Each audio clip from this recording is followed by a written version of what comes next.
Ladies and gentlemen, please make yourself comfortable in your favorite chair if you have one. Make sure that you have everything there with you so that you don't have to get up and walk out of the room during this program. For tonight, I'm going to do something that I've wanted to do for a long, long time. And until this radio program became a reality, could probably never have done. And ever since May the 4th, 1992, I've been thinking about this moment, trying to formulate in my mind exactly what it was that I would say to all of you. Because tonight, ladies and gentlemen, I'm not going to be giving you information from sources or from CAGI or from my research. I'm going to speak to you from my heart to yours. And I hope that we can have a real communication. I'm going to be speaking to you from a point of deep concern and a total love for all of you and for this country, this great nation, for the Constitution and the Bill of Rights that our forefathers so thoughtfully placed into our hands and into our keeping for their posterity. And folks, there's not going to be any commercials during this hour. This is on my nickel, because this is important. And after this program is over,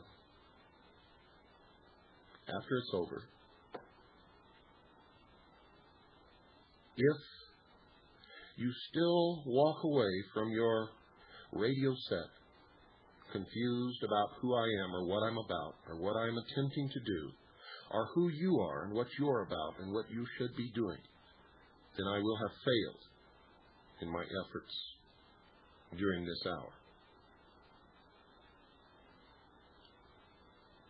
I want to apologize for Swiss America Trading because they're not going to get any calls tomorrow, and they've backed us 100%. And I want to thank Craig Smith and Gene Miller and all the wonderful people at Swiss America Trading for all the help and the backing and support that they've given us and all the money that they have put out to pay for this airtime. When I tell you folks that they are truly our friends, it's no joke. It's not just something that I frivolously say into the microphone, for they truly are our friends. It has bothered me for a long time that I am attempting to reach out to you and give you a message, and so many people seem to be confused about what that message is. So many people come back to me asking questions that tell me that they don't really understand what it is that I stand for or what I'm saying or what they're supposed to do. I had a phone call this morning from a good friend of mine who lives in Texas who wanted me to make an appeal on the air for everyone to come together and fight for the same cause and forget their petty differences and all of these types of things. And he didn't understand why I cannot and will not do that. And this is just one example. Another person calls and asks me, why don't you belong to any of these groups? And he names off 5 or 6 or 7 groups. And I tell him, and he just doesn't quite understand. I'm going to try during this hour, folks, to let you know who I am, what I'm about, why I don't belong to organizations, and exactly what the message is that I'm trying to impart to you. For I am, and I've said this before, I am a messenger. Make no mistake about that. Now, to give you some example of the type of confusion that's out there, I am called an anti-Semite by Jewish people, and of course, I am not.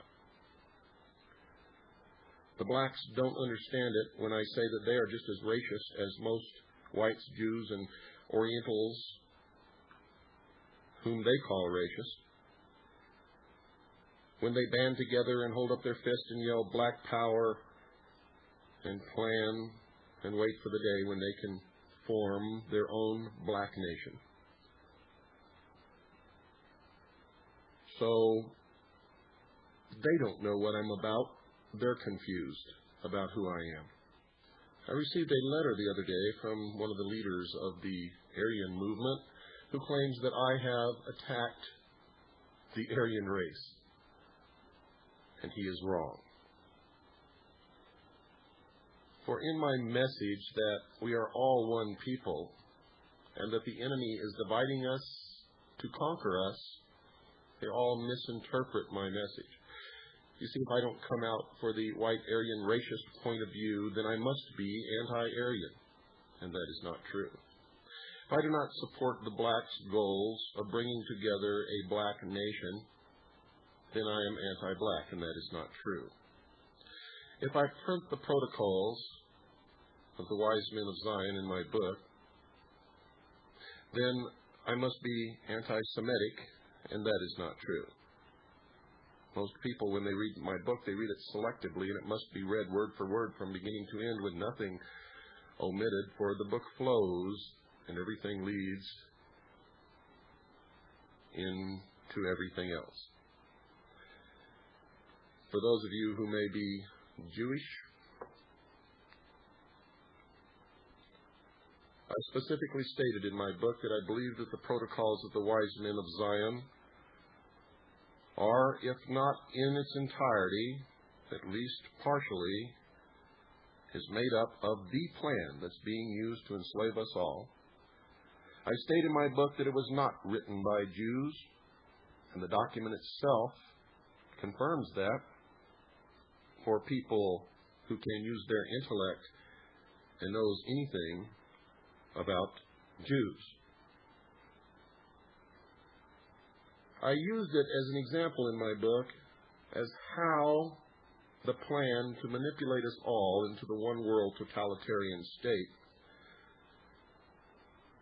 could be suppressed by those whom the plan intends to enslave or eliminate, simply by making the document appear to have been written by those people.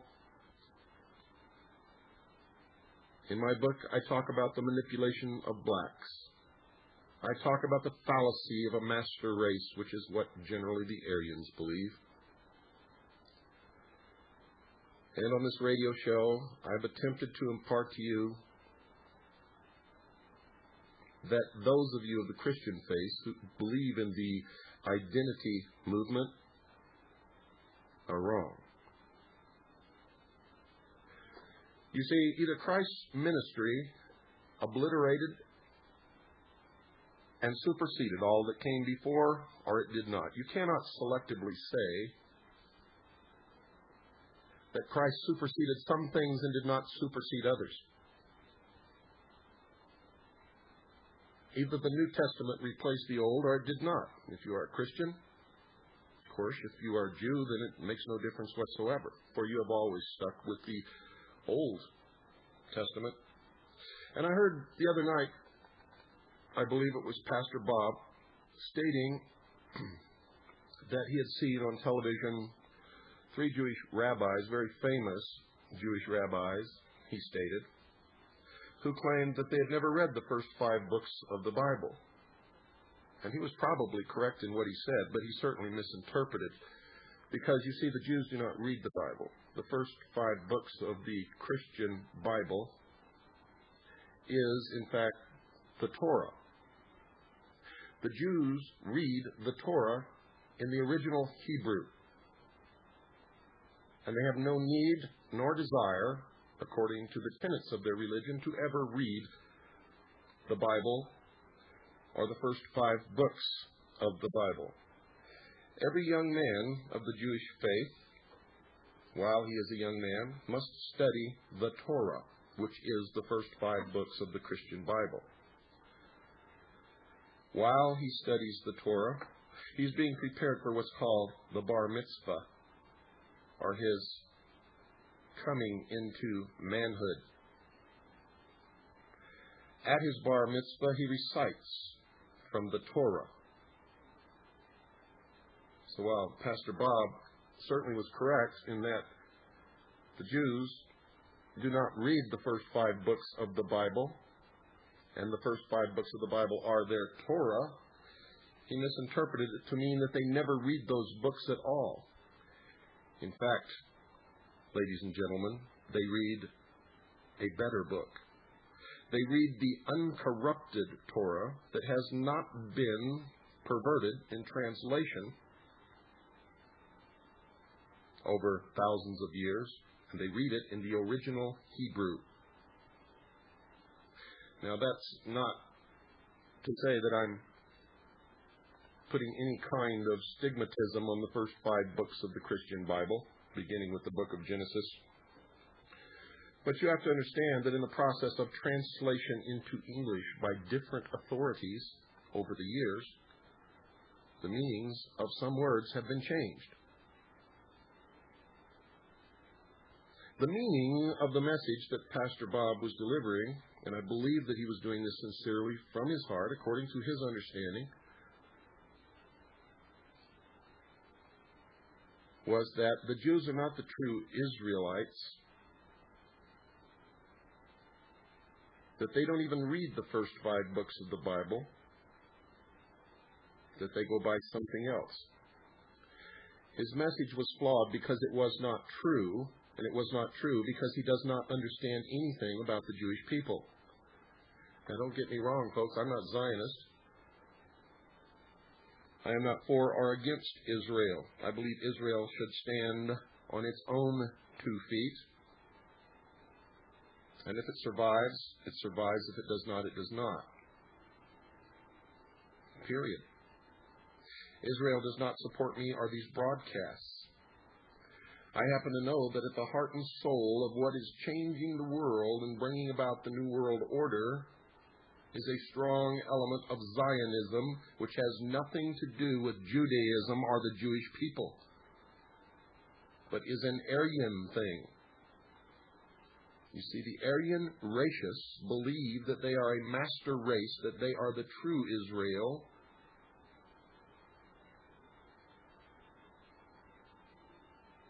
And you can see this all over in Christian communities, and it permeates the state of Utah. The Mormon Church is probably the most Zionist entity that exists upon the face of this earth. For those of you who have not studied history, it was not the Jews who brought about the formation and the reality of the state of Israel. It was powerful interests in the United States and in England who caused this to happen. But this is not preached from your pulpits of your local churches.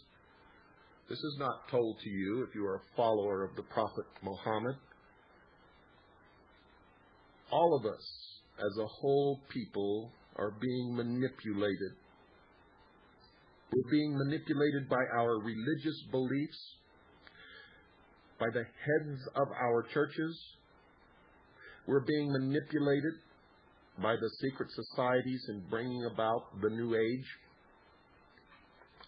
We are manipulated by the media, which is owned and controlled by these people. And just Monday night, I brought you an entire hour identifying by name who these people are. And yet you still allow yourselves to be divided so that they can put the chains around your ankles and lead you into slavery. And you must understand these basic things before you can understand where I'm coming from, ladies and gentlemen, and before you can understand where you're going if you don't change this attitude. For everyone asks me, what should I do?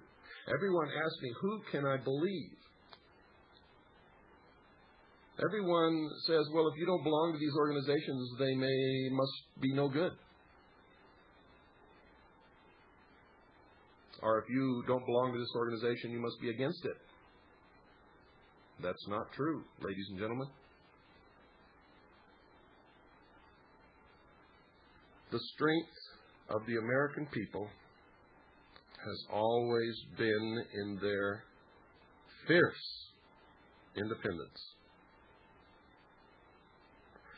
Their ability to use their common sense, and up until about 1913, their ability to discern the truth from a lie. Most people who live upon this earth today wouldn't know the truth if it smacked them right in the nose. My message, ladies and gentlemen, is that unless the human race as a whole, all of us, each individually, learn that we do not need to look to someone else to find the truth, then we will always be slaves. My message is that we must mature, or we will always be children, and children always need a mother and a father, Isis and Osiris. My message is that each one of us must learn to discern the truth, to research, to investigate. That it's okay to give some of your power to a leader as long as you never believe anything the leader says and check everything that they tell you. And never do anything upon the orders or suggestion of a leader that you know to be wrong. There will come a day, ladies and gentlemen, when we do not need leaders or governments. But that day is far off in the future. That day is not today. I can look out across this country and around the world, and I can see that. Most people are sheeple, not people at all. Sheeple always need a shepherd. Always.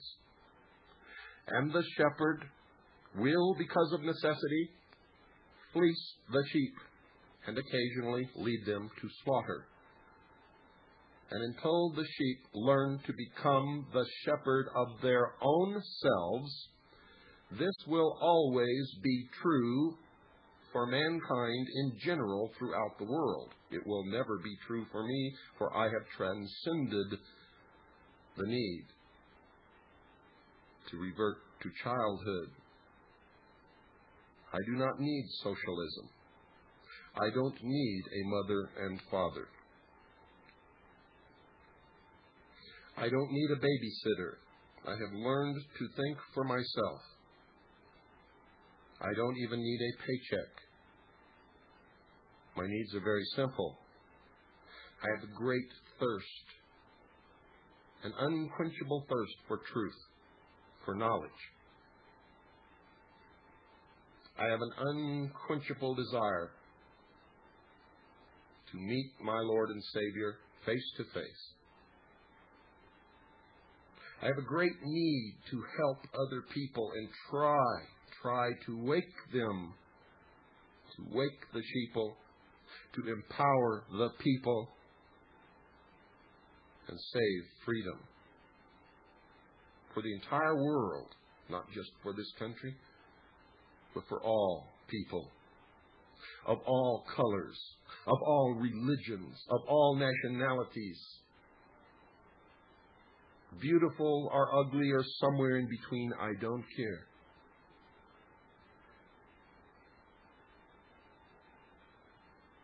I have this great feeling of compassion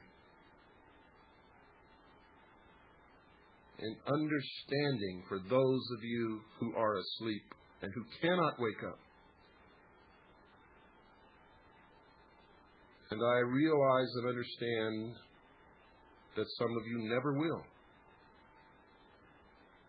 for it is not meant to be. For you cannot. You are afraid. Standing up alone without looking to someone for leadership or someone to tell you what to do or where to go or give you your pittance so that you can live. is a very scary proposition for most people.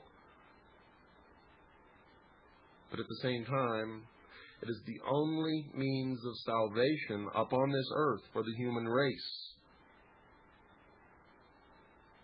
until God decides to unfold and bring into realization the rest of His plan. Man was put here to make a choice, to make a decision. And those of you who say that everything is fated and everything must be and there's nothing you can do to change it, if that is true, why do you go on? Why do you go to work in the morning? Why do you go to church on Sunday? If you do, why do you go to the mosque? Why do you go to the synagogue? Why do you bother? If everything is fated, it's going to come to pass no matter what you do. Why do you try to convert someone from an evil life to a good life? If everything is fated, that's their fate. Leave them alone. You see, on the one hand, you say you believe this, and on the other hand, you demonstrate to me that you don't believe it at all. That it's an excuse why you don't have to be responsible. We're at the fork in the road. If you take the right fork, you make the conscious choice. You have chosen to side with God in good, and you have chosen to take whatever consequences that decision entails, and that you must live your life in the faith, and that you must do as Jesus Christ taught us to do. Love thy neighbor as thyself, but you must still fight against the enemies of good. You must take a stand. And if you take the left fork, you have chosen to live in the material world, to be ruled, to be led by Lucifer, Satan.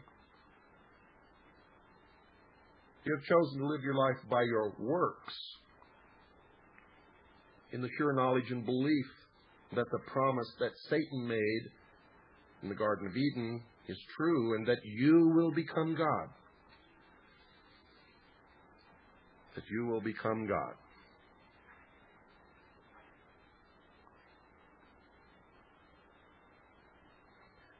Now, ladies and gentlemen, it matters not to me which choice you make, except that I wish you the best.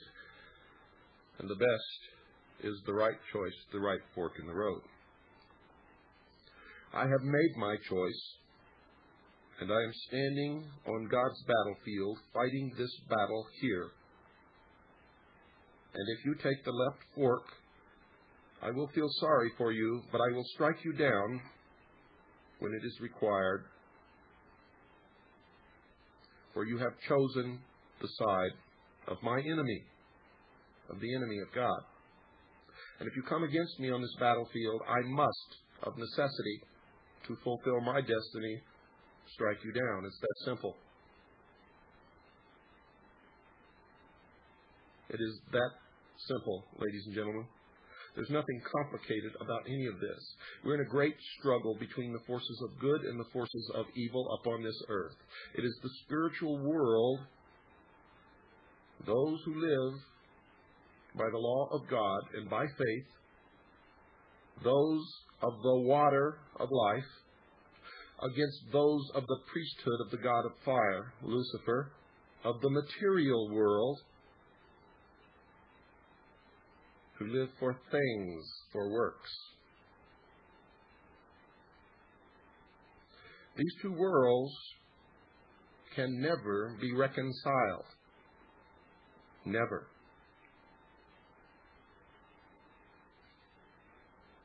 And if you've chosen the wrong path and you've been following it in your life, it is never too late to repent of all that you have done wrong, go back to the fork in the road, and take the right path.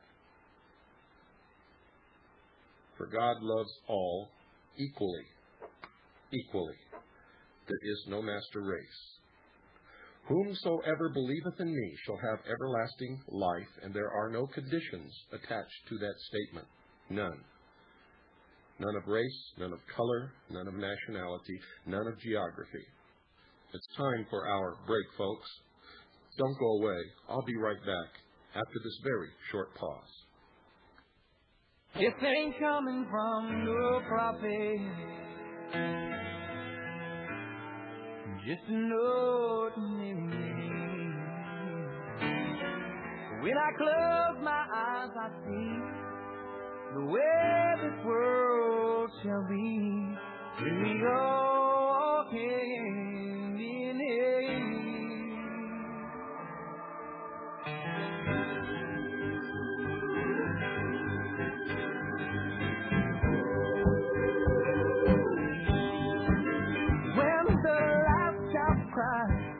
For a crust of bread, when the last man dies, for just words that he said, when there's shelter over the poor's head, we shall be free. The last thing we notice is the color of skin, and the first thing we look for is the beauty within. When the skies and the oceans are clean again, then we shall be free. We shall be free.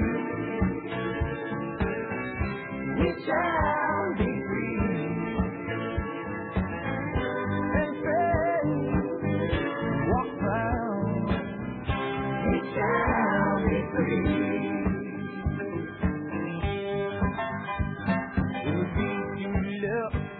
Anyone we choose, when this world's big enough for all different views, when we all can worship from our own kind of view, then we shall be free. Yeah. We shall be free. We shall be free. Have a little faith.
Ladies and gentlemen, Delamar Duveris once said, "One basic truth can be used as a foundation for a mountain of lies, and if we dig down deep enough in the mountain of lies and bring out that truth to set it on top of the mountain of lies, the entire mountain of lies will crumble under the weight of that one truth.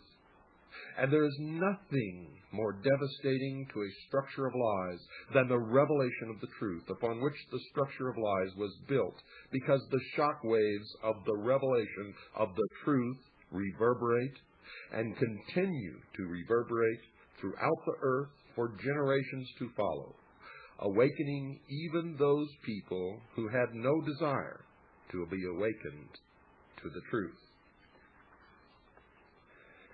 Now, folks, there have been many related sequential coincidences all throughout my life.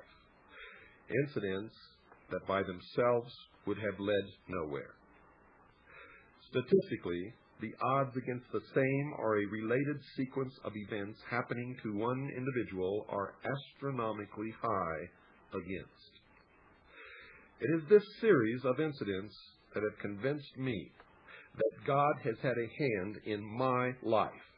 I do not believe in fate. I do not believe in accidents. I cannot and will not accept the theory that long sequences of unrelated accidents determine world events. It's inconceivable that those with power and wealth would not band together with a common bond, a common interest, and a long-range plan to decide and direct the future of the world. For those with the resources to do otherwise would be totally irresponsible. I know that I would be the first to organize a conspiracy to control the outcome of the future if I were such a person and a conspiracy did not yet exist. I would do it in an attempt to ensure the survival of the principles in which I believe, the survival of my family, my survival, and the survival of the human race, if for no other reason.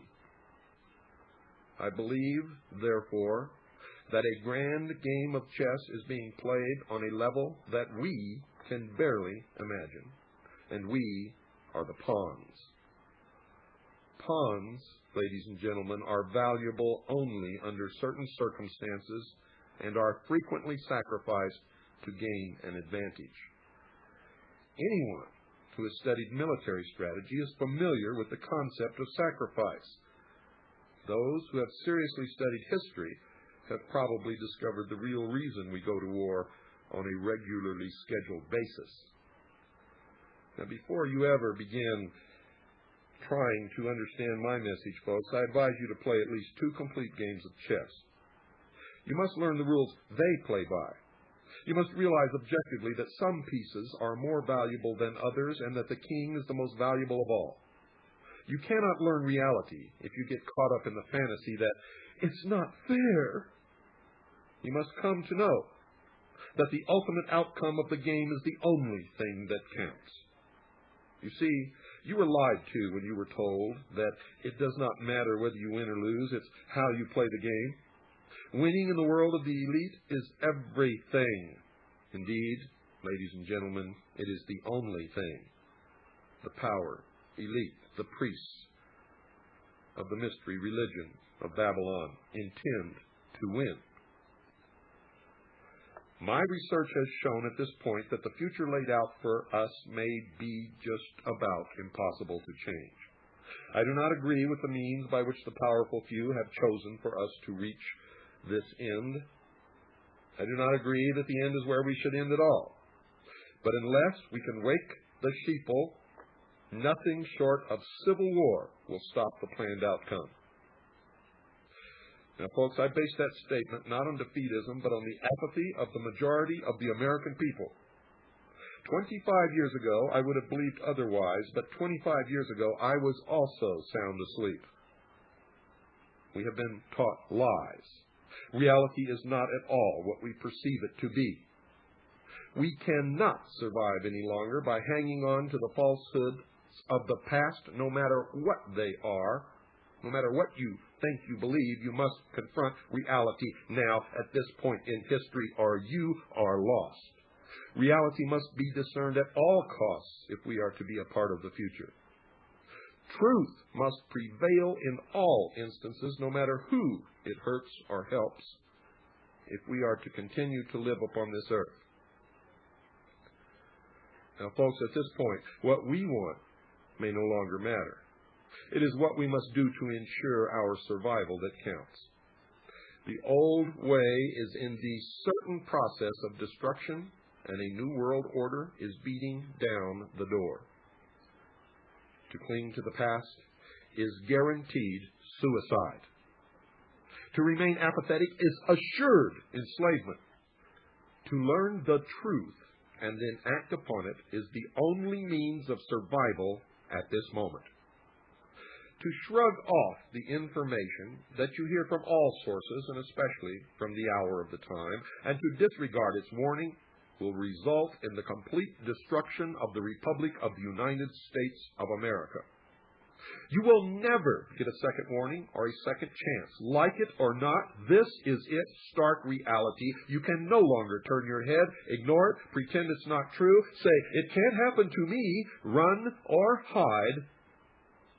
The wolf is at the door. I, ladies and gentlemen, fear for the little ones, the innocents, my little daughter, your son and your daughters, who are already paying for our mistakes. You see, there exists a great army of occupationally orphaned children.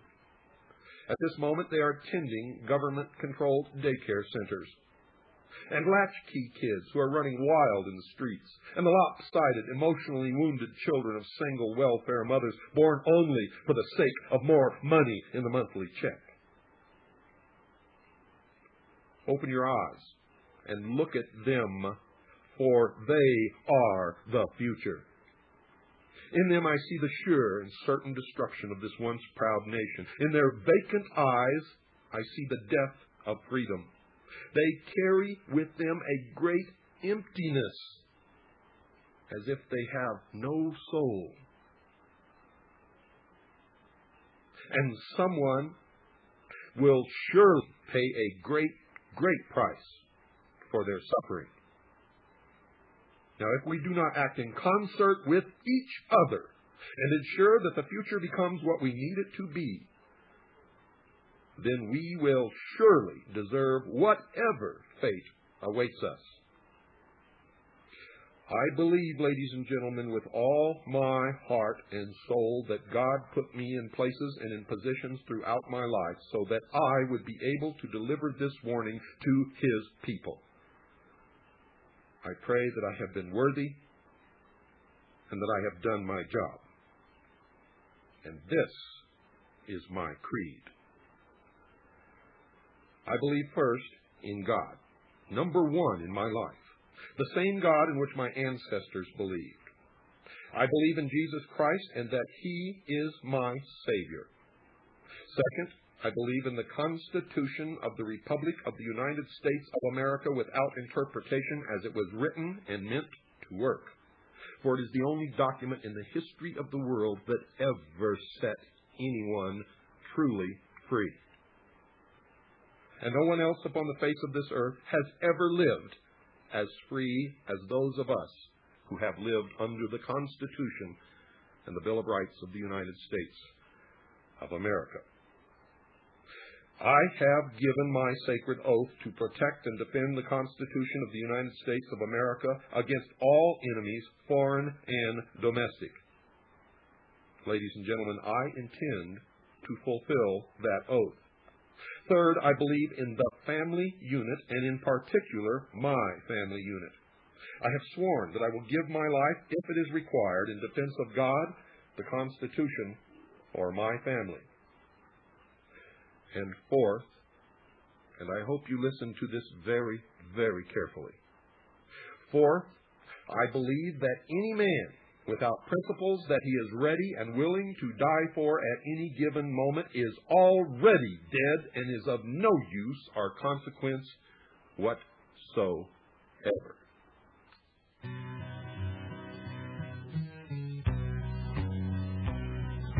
People, I think it's time we stop this running around. This world is going too fast and we'd like to slow it down. Don't let them talk you into doing what you don't want to. Just learn to say no and learn how to refuse. 'Cause you don't owe nobody nothing except God above. Go out and go after the things in life you love. Don't try to force it if it ain't flowing smooth. The one person that you should never try to fool is you. You can make it to the top, but only you'll know when to reach. And I am not just talking, 'cause I practice what I preach.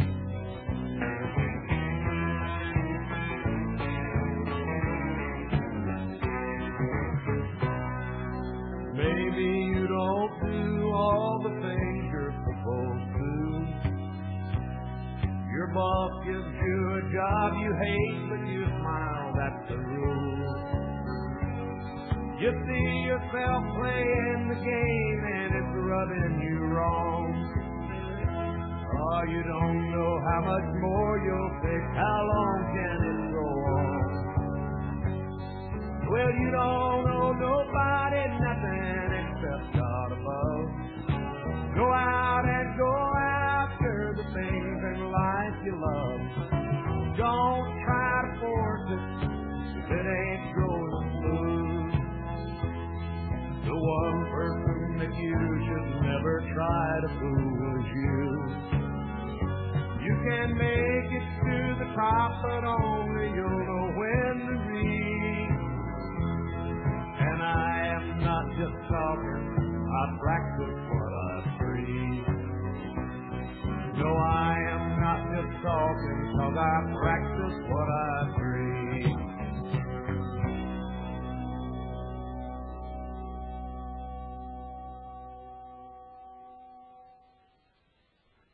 Ladies and gentlemen, I believe in our Constitution and in the Bill of Rights.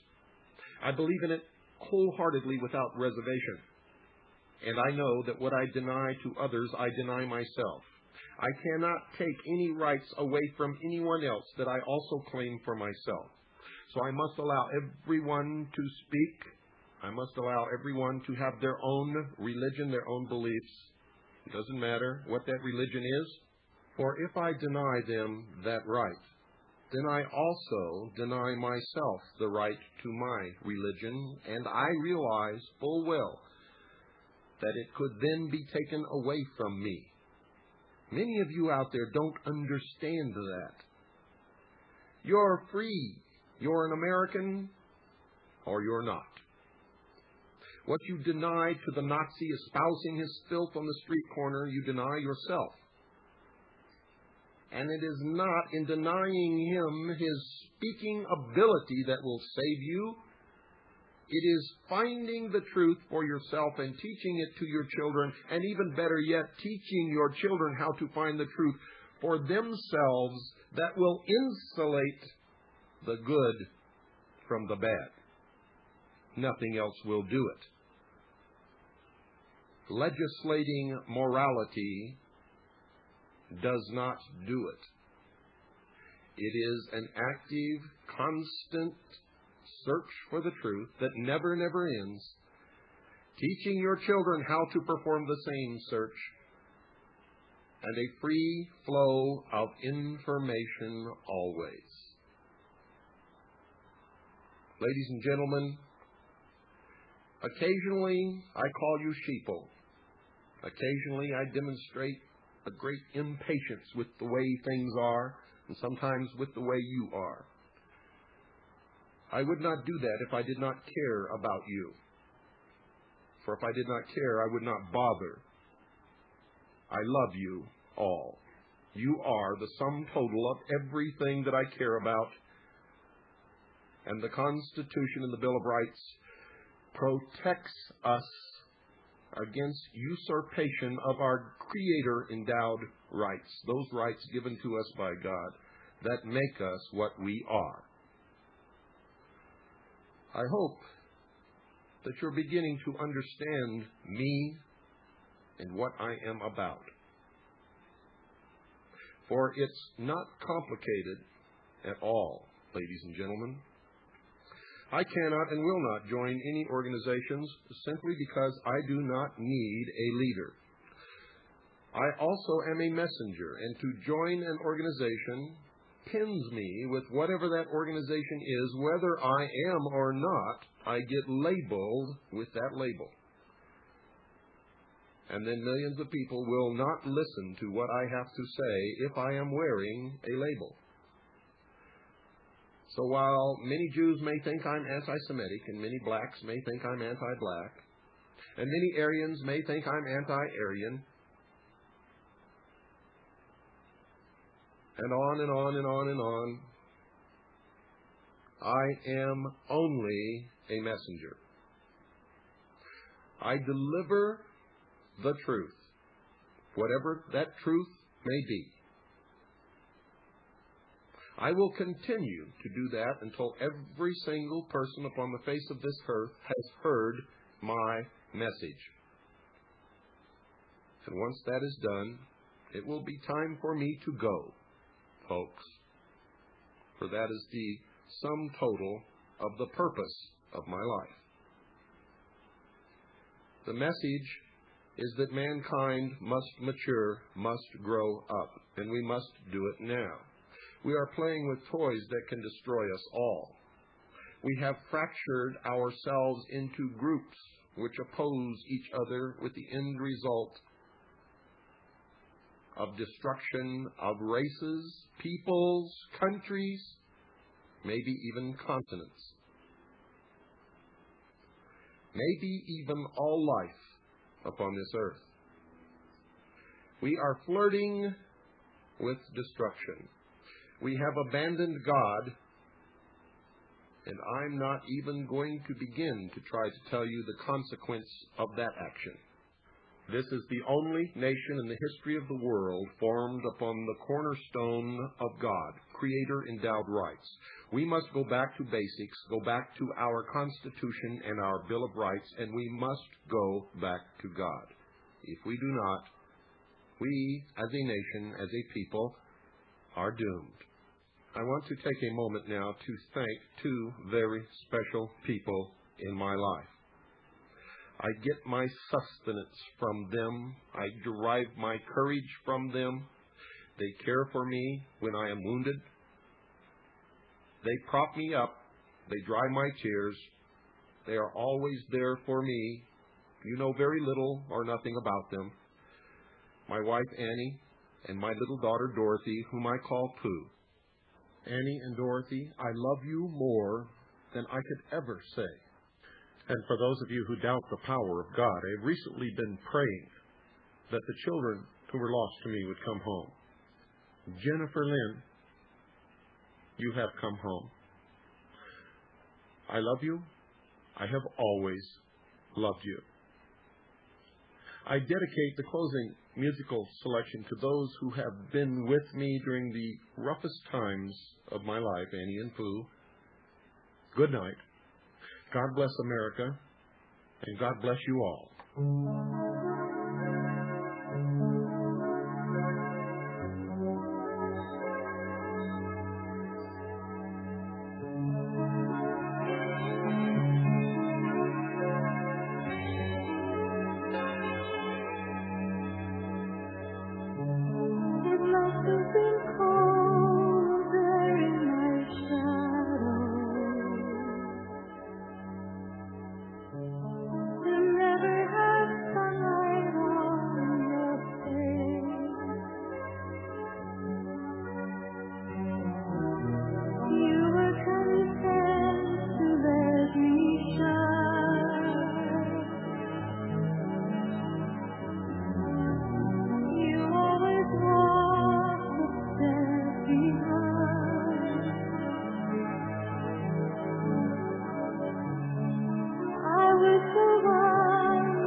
will